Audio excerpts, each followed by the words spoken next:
the fame. Paid attention how you change. You know that I never change. Know that you ain't feeling my pain. Yeah. 2016, I got locked in. We don't need no cameraman. If Kavis ain't shooting that bitch, that shit getting shot.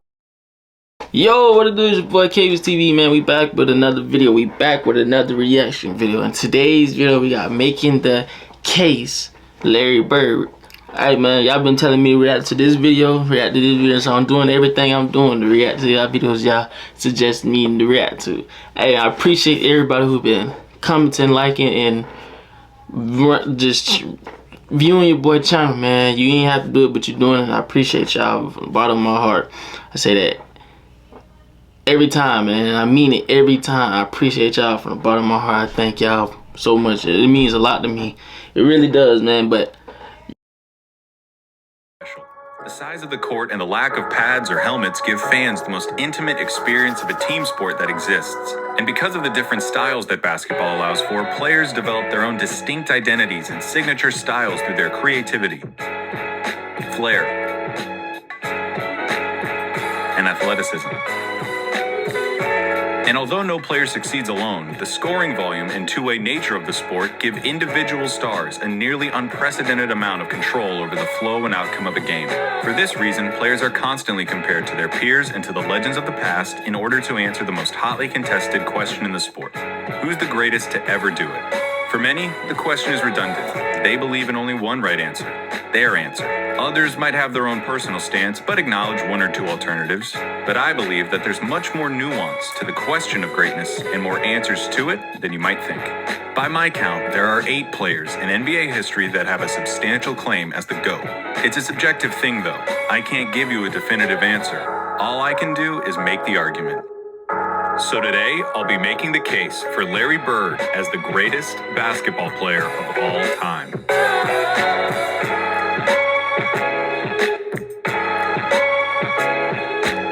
man, Larry Bird growing on me, man. I say this every time we do a reaction to video and getting deeper into Larry Bird, he growing on me. Like I say, he's in my top 5 for sure.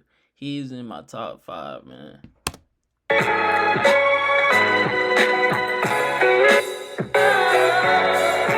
When it comes to basketball, Larry Bird is the smartest, clutchest player to ever play the game. Now, if you don't think that Larry Bird is the greatest basketball player of all time, you probably hate that I just said that. Those are the kind of talking head sport cliches that surely impact the game but are impossible to empirically measure. Normally, I'd agree with you, but I think that when you talk about Larry Bird, you see those intangibles become real, palpable results. I wouldn't have said it if I didn't believe it. When Larry Bird was drafted by the Boston Celtics in 1978, the NBA needed saving. Attendance was in the toilet, the league had few marketable stars, cocaine addiction had several players in its grasp, and, most damning of all, playoff games were being tape delayed. Playoff games at the highest level of basketball were being put in the back seat for black and white movies and network reruns. But rather than join the Celtics after being taken 3rd overall, Larry Bird decided to return for his final year at Indiana State, a decision that would prove to be one of the most important in the history of the sport. Bird's final year saw the Sycamores tear through college basketball, going 33-0 before the national championship game. Bird, already claimed by the NBA's most historic and prestigious franchise, had established himself as the generational talent who would inherit the mantle of pro basketball. Indiana State's opponent in the national championship was Michigan State, captained by the immortal Earvin "Magic" Johnson. The Sycamores lost the championship to the more talented Spartans in the highest-rated game in the history of basketball, at any level, still to this day. The stage had been set. The next decade of basketball would be defined by the rivalry between the white hick from French Lick and his Boston Celtics and the black Magic and his Showtime Lakers. The rivalry between Bird and Johnson is entwined into the fabric of the NBA and is worthy of 100 documentaries. In this video, though, we're going to be looking at Bird's claim of supremacy. Here's Bird's basketball resume. His 3 championships come with perhaps the highest collective degree of difficulty of any player's championships. His 3 MVPs came consecutively, making him only the 3rd player to accomplish the feat, along with Bill Russell and Wilt Chamberlain. His 2 Finals MVPs are misleading. He was absolutely the best player on the '81 Celtics, but he was only a sophomore, and his 15 points per game in the finals gave the media an excuse to exact a little vengeance on a legendarily difficult interview. His All-Star and first-team selections also come with the caveat that Bird only played for 13 seasons and missed all but 6 games of the '89 season following surgeries on both feet. I can hear you already. A 13-year career, and this guy is supposed to be the GOAT? What color of paint are you huffing, Clayton? Green, obviously. But hear me out. Yeah, Bird's career lasted about 2/3 as long as it should have. But what he did in that time was so impressive and so substantial that every basketball fan acknowledges that he's in the conversation as the greatest ever. Doesn't it matter that those 13 years saved professional basketball, delivered a disproportionate amount of memorable moments, defined the golden age of the league, and produced a career by which all other forwards, before or since, are measured? Bird squeezed every drop of talent out in those 13 years and made it seem more like 30. He didn't just leave his fingerprints on the game. He left so much of his DNA in the sport that it needed a cigarette afterwards.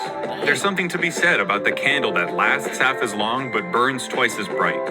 Those 3 MVP years stack up with any other run by any other player. I will put an A+ Larry Bird season up against anyone's. What does an A+ Larry Bird season look like? A full box score, a blowout win, a nearly undefeated record at home, and a play style that could only be described one way: white. Larry Bird isn't just a white basketball player, he's the white basketball player. To describe Larry Bird's game is to thumb through the Hoops dictionary and pick out every cliche about white players. Unathletic, great shooter, good fundamentals, the whole thing. The archetype of a white basketball player is Larry Bird, with one exception. He had an unparalleled understanding of the game of basketball, both as a physical contest and as a mental competition. His basketball IQ infected everything he did and catapulted his career into legend. Bird was a complete player. Jerry West called him nearly as perfect as you can get. He was the league's first great marksman. He could contort his body to shoot from anywhere on the court, regardless of the level of defense. He pioneered the art of the dagger 3 and was the founding member of the 50-40-90 club. At 6'9", Bird's understanding of angles and coordination led to a higher rebounding average than Patrick Ewing, and it made him an impressively adept finisher in his younger years. '86, Bird dropped 47 points on the Blazers, playing the majority of the game left-handed. His lack of quick lateral movement meant that Bird didn't do much when it came to slapping the floor and picking up the opposing point guard, but his size and omniscience gave him the ability to body similarly sized players, read defenses like a free safety, and pick off passing lanes with ease. His passing was transcendent, and I'll highlight it later. And of course you need to know that Larry Bird was a tough effort. He had a superhuman motor and dove for loose balls like a beagle at the park. He was a willing participant in his share of fights, often precipitated by his league-renowned trash talk. Larry Bird told Robert Reedy the other day that he should have stayed in preaching. That was funny. He had 50 points. I was guarding in my rookie year. He looked at me and he goes, "You can't stop me." And I looked at him and I said, "Gosh, boy, you're so confident." He proceeded to score like 10 straight points on me. The coach took me out the game. He walks by and he's laughing at me. He was a basketball genius. He'd be a step ahead, a thought ahead, play the game like a chess game. I'd much rather guard Michael Jordan than Larry Bird because you have to play the game as a thinker when you're playing him. You have to get inside his mind. If you put all of us in a room, Magic, Jordan, myself, and Bird probably be the guy who walks out of the room at the end of the day. Did you notice something during those testimonies? Those are some of the best basketball players of all time, and they all sing Bird's praises like they were former assassins who had to go toe-to-toe with John Wick and they're just happy to be alive. Bird excelled during one of the most talent-rich periods in league history. The abridged list of his basketball rivals goes like this: Dr. J and Moses Malone on the Philadelphia 76ers, Sidney Moncrief on the Milwaukee Bucks, Isaiah Thomas, Bill Laimbeer and the Bad Boy Pistons, Dominique Wilkins on the Atlanta Hawks, Bernard King on the New York Knicks, Michael Jordan on the Chicago Bulls, Hakeem Olajuwon and Ralph Sampson on the Houston Rockets, and of course, Magic Johnson, James Worthy, and Kareem Abdul-Jabbar on the Los Angeles Lakers. Bird was going toe-to-toe with the best, man. He was going toe to toe with the best every night. Damn. Right, there's no point avoiding it any longer. We have to look at Magic versus Larry. If you have Magic over Larry, it's because he has 5 rings to Larry's 3, had a peak that lasted about 2 or 3 years longer than Larry's, and had a 2-1 record against Bird's Celtics in the finals. Perfectly legitimate, completely respectable arguments. But in the interest of making Bird's case, allow me to retort. For nearly the entire decade of the 1980s, the Eastern Conference was irrefutably the more competitive conference between the two. Considering the competition, for Bird to have made 5 finals appearances is just as impressive as Magic's 9. As for the head-to-head record responsible for Magic's 2 extra titles, he had more help. Seriously, the Celtics' Big Three and the Lakers' Big Three get compared all the time historically as if they were of equal caliber, but weren't Magic's accomplices just a step above Bird's? No disrespect at all to Kevin McHale and Robert Parrish, but Kareem was the alpha dog on the 71 Bucks and was the best player for at least 2 of the Lakers' 5 titles. James Worthy was the #1 pick out of UNC after winning a championship as the best player on a team that had Michael Jordan on it. Throw in the fact that Magic got to be coached by Pat Riley, one of the most brilliant minds in basketball history, and you could say that the Magic Bird argument comes down to one thing: luck. So if their careers come down to luck, the question just becomes who you would rather take. Now, I'm not making this video to tell you why you shouldn't take Magic. I'm making this video to tell you why you should take Bird. Not just over Magic, but over everybody. One thing that helps him is the fact that his play would translate perfectly into the league today. A 6'9" sharpshooting forward with eyes in the back of his head who averaged double-digit rebounds in an era against Moses and Lambeer. He'd gobble up boards as a power forward.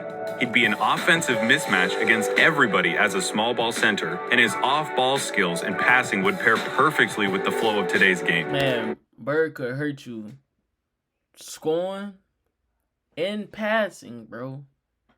Because he could do a lot without even touching the ball. I mean, without even scoring. He could, and that's going to hurt you regardless. Or he could jam in your face. That's going to hurt you regardless. Then he hustling on defense too. Don't get it wrong. Bird was playing defense. He hustling on defense. So he could hurt you either way. In his competitive mania and 3 generations worth of medical advancements, and we're talking about a player who could have stuck around so long they would have had to rename the league. As you've been watching these clips of Bird, I would hope that you would notice something. He always knows where everybody is. Watching Bird play basketball is like watching those monsters from A Quiet Place that know where you are if you make any noise at all. Bird had a level of clairvoyance that bordered on the unnatural. In '85, he ended up 1 steal away from a quadruple-double after playing just the first 3 quarters. His passing was famously infectious and helped transform the Celtics of the 80s into an ideal that basketball teams at all levels are still shown tape of. They moved the ball with precision and intent, always looking for better shots and determined to get the entire team involved in the effort. That fact is almost entirely attributable to Bird and his wizardry with the ball. This acumen also helped Bird become the only player with a GOAT claim to transition successfully into other basketball roles after his playing career. In his 3 years as the head coach of the Pacers, Bird won a Coach of the Year award, coached the Pacers to their first and only finals appearance, and gave Michael Jordan as much trouble as he'd ever gotten in his career in the '98 Eastern Conference Finals. After moving into a front office role for Indiana, he won Executive of the Year in 2012, becoming the only person to have an MVP, Coach of the Year, and Executive of the Year award. On the court or off of it, inside and out, Larry Bird sees basketball as only he can. That intelligence also lent itself to Bird's defining skill, making the big plays. Remember, NBA players get paid to win games. James Harden is getting paid nearly $40 million this year because he's supposed to help the Rockets win games. Victory can be achieved in a lot of ways, and the win column doesn't care how it happens. As Mark Sinclair once said, It don't matter if you win by an inch or a mile. Winning's winning. but when your team is down 1 in a crucial playoff game with 8 seconds left, and you need to hit a shot to stay in the series and keep your season alive, that's where players really separate themselves and earn their money. Love it or hate it, it's the players that come through in the big moments that live forever in our memories. Some players, for whatever reason, were never able to do it consistently. Some players were truly outstanding at it. Larry Bird was the best at it.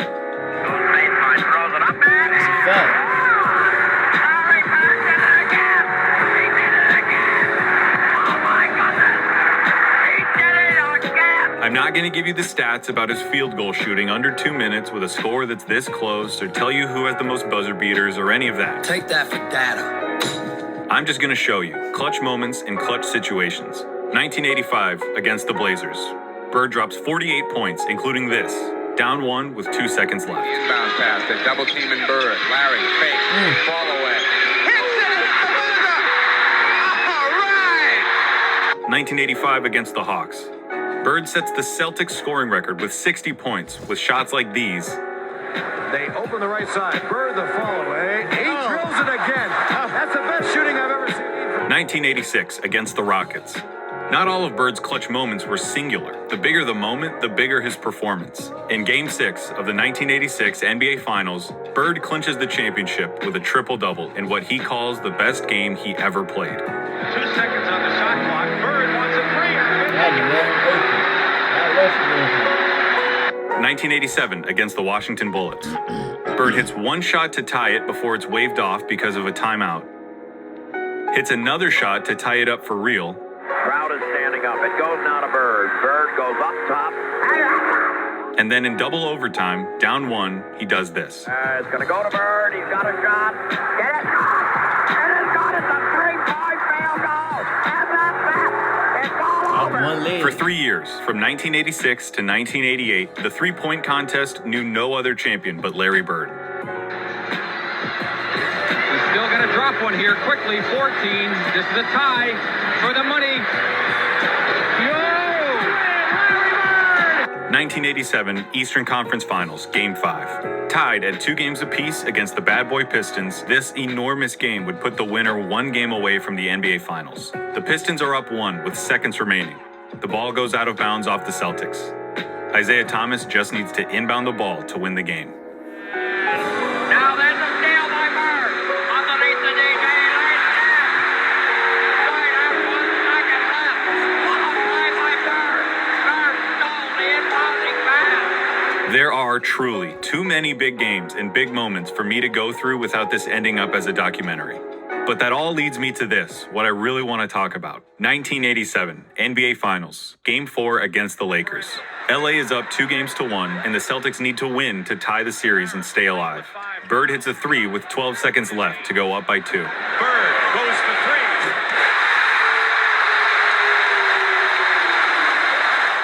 3. Kareem comes down and gets fouled with 8 seconds left. He makes the first, but misses the second. LA ends up with the ball with 7 seconds left, down 1 point. In the low post, being guarded by Dennis Johnson. Byron Scott is in the ball game now. Magic hits this, the baby skyhook. Magic with a hook shot. Scores with 2. 2 seconds left, down 1. Dennis Johnson on the Know where inbound. he's going to. Bird fires it. What do you think happens? Bucket. Oh, damn. I bet it wasn't that. When I paused the tape and the ball was hanging in the air, you thought it was going in. Bird thought it was going in. Yeah, me too. Magic thought it was going in. I've seen this game before, and I still think it's going to go in. But it didn't. Pat Riley said it himself. We got lucky. And that, a missed shot in the NBA Finals, is why he's the clutchest. Because after he makes the big plays, has the big games, hits the big shots, time and time again, you expect him to hit every shot, to win every game. And in those fleeting moments when he doesn't, when he looks like a mere human, when he looks like everyone else who tries to do what he does, you just can't believe it. That's what Larry Bird did. He made the big plays so often, you thought he was going to make them every time. He helped turn basketball into a global phenomenon, paving the way for every Michael Jordan, Kobe Bryant, or LeBron James who comes through our lives. He played basketball in its purest form and captained a team that is consistently ranked among the greatest of all time. He has the second highest win percentage in the history of the NBA, behind Magic by less than 0.5%, about 10 games. He was the complete package, a player with no holes in his game whatsoever. They called him Basketball Jesus. He didn't get that name without doing something extraordinary. He saved basketball. And he did it by playing it better than anyone else. Here's Magic at Bird's retirement in 1993. Larry Bird said that there would be another Larry Bird one day. And Larry, there will never, ever, ever be another Larry Bird. To the greatest basketball player ever, but more important, a friend forever.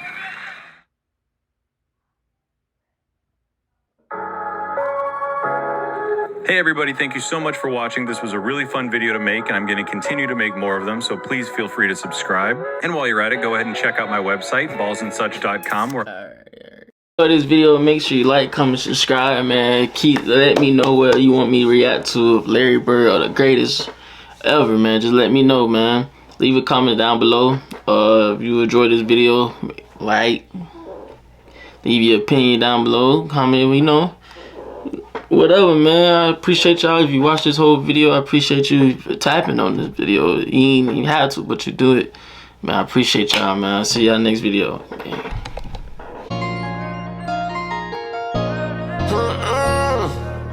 Been on the most, still not on the most. Finally got my weight up, leaving the count, my nigga head down.